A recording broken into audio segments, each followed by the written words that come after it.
Anyway, and then the other problem is, if your EFC is high, and it goes up really fast, so if you make 70, 80, or 90,000, your EFC is gonna be like 30,000, some amount of money you couldn't pay, right? It gets crazy fast. So then you have to find the schools that give merit aid. And the catch is, some of the ones that have made the decision to meet 100% in need, do not give any merit aid. So you're out of luck if you apply to those schools, and and that there was a really nice young woman from Pullman last year who just, she applied to all the Ivy League type of schools and stuff, and she even got into a couple, but her family income was probably 120 or 130,000. She had nothing, and it's so sad because she could have directed herself at schools that would have given her good aid. So anyway, and then another thing the Obama administration did is he said that you have net price calculators on every college has to have a formula on their webpage that you can plug in information and figure out how much you would get in merit and need-based aid. And they're not 100% accurate. But I know when I was in school, and I think a lot of us assume that, you're not going to know anything until, you're not going to have any information until you open that envelope after you've gotten in and you see the fine. That's how it was for a lot of us, but it's not that way anymore. So anyway, so then these are just the other ways, WUI schools, that's Western Undergraduate Exchange. You pay 1.5 times tuition at a lot of schools in the West. And then I'm really into work colleges. Do you know about those? They started, it was something in the 19th century. It was supposed to be college for the working person, and you work through school. And there's only 5 or 6 of them. I don't know if there were more, but the most famous one is Berea College. That sounds so neat. Yeah, I know. I'm trying to get Milo Flint to go to Berea. I'm really pushing him. But so those are out there, and that's still a school that's no tuition for anybody. And you work 15 or so hours a week in an industry, and they have all kinds of cool things. They have a hotel, they do pottery, they do all kinds of stuff. I mean, people do janitorial stuff. And then something that's really interesting, LCSC just established a work scholars program. So at LCSC, now they have something that students can do to avoid borrowing money by doing something similar, and I think that is so cool. And the Idaho legislature gave them tons of money for it. That was one of the Idaho legislature. In fact, they asked for an amount of money and they got twice that. So that was a popular program. And then added to it, I helped work on that. Oh, did you really? And they've added to it this year. It was so successful. Right. And no one there knew how it was going to take off or not. And it came out really well, so now they're able to even do more. with it. Right. So any kind of major? Do they do any major? Any major. And now when you're actually working in your field, right? Exactly, yep. So like nursing students even? We haven't, so far from what I know, talking to the old director, they don't have nursing students yet, but it's a wide gamut. Right. And they really work with students. I mean, if there's a student that fits into this needs base and they can do all that's required for the work college part, they will fit them with the right mentors and fit them where they That need is to so go. cool. Yeah. And like I said, that's even better than a work college. Because work colleges aren't designed to give you professional in your profession necessarily. But this does. I just think that's so cool. And then there are other cheap schools, but you just have to watch out because sometimes they're cheap because they take a lot longer to finish or because people don't finish. And that's not saving money. In fact, that's the biggest tragedy of all is when people go to school and don't finish and then they just have debt. So, and then there's a lot of things now with finishing early, finishing in 3. NYU even has now a thing, finish in 3. They want to get people to finish in 3. They're offering a program. So that's one of my alma maters. Is it? It's a great school. It's I know Alina, Pastor Chernak, actually got pretty good money from them, but they're quite expensive.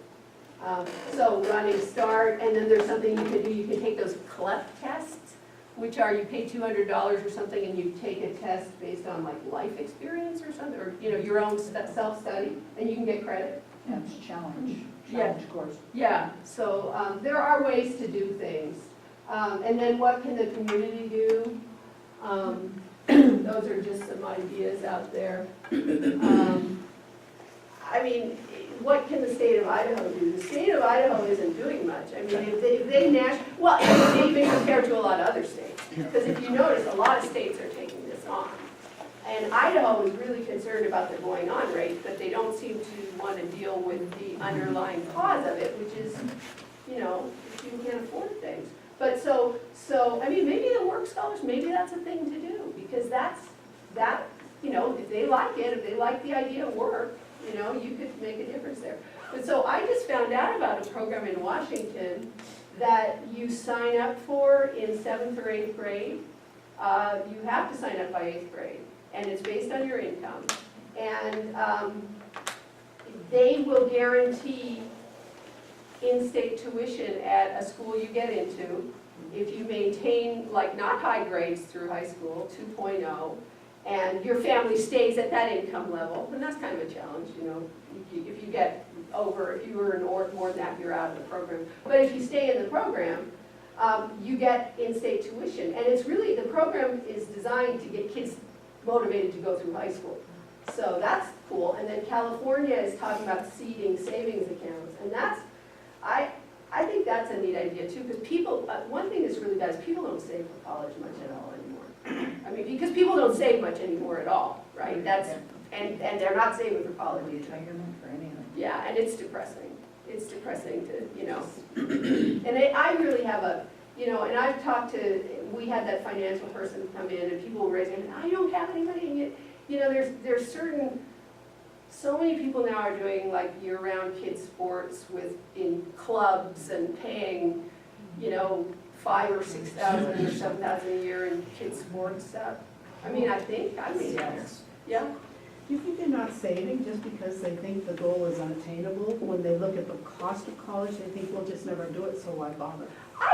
I don't know, and I can't say I'm dealing with a representative sample, but I think actually, I would almost say it's the opposite. I almost feel like people are surprised that they're not getting money from colleges for school.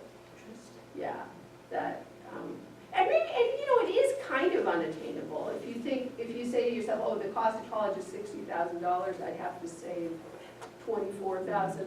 But you know, you can save a lot less than that and still make a big difference. And sometimes they think if I save, I won't qualify for aid, and that's not true. That's another mistake, because they really don't take, they only take your savings into account, just a small fraction of your savings. So it's not like they say, oh, you have that money saved, I'm not giving you aid. That's not even really a factor. So, yeah, I don't know what it is, but programs that do savings are kind of popular, and like they'll match $500 a year savings or something, and that would be a cool thing to do. And there are people in Idaho who would be interested in doing something like that. And then like things that forgive loans are also good things, and I know Paulette Jordan has just proposed a bill like that. So, yeah, it didn't get a hearing. There is a federal program that forgives loans. Yeah. So If you work for a nonprofit and you make your payments. you make your payments for 10 faithfully years. for 10 years. And your And they payment don't is, strip that away from you after 7 years or something. right, yes. I've got a quick question. You figured Just that to out. shake a few cages. During this last election, Bernie Sanders and Hillary Clinton ran on the premise of tuition-free public colleges. What is the possibility, or is that just smoke behind the mirror? Well, there are schools that are doing tuition-free community colleges. I know that Portland, I don't know if the whole state of Oregon, but I gotta tell you, I don't think, I'm not a fan of that. I think it's, because you know what they found in Oregon? They found that, you know who utilizes that? Middle-income people. It's not helping the people with the most need. And I know San Francisco State is now talking about doing that. That they're gonna make San Francisco, maybe San Francisco State College, tuition-free for people who live in San Francisco. But it's like, why don't you instead offer really good support so that people can live in it, you know what I mean? I'm serious. I really think that I am more in favor of targeting money to the people in need. And the other thing about it is, so I think I'm going to skip the rest of my thing, but I do want to just say, because I'm getting to the end of my time, we're really at a serious crossroads with post-secondary education. And the reason for that is the cost. I mean, obviously, it's gone to a point that cannot, the cost of private schools, even public schools, you can't do that. I mean, that's not, you can't stay where we are with costs. And relatedly, the demand for schools is going down population-wise. It should have actually started going down a couple of years ago, but it's starting to go down now. And then you add to that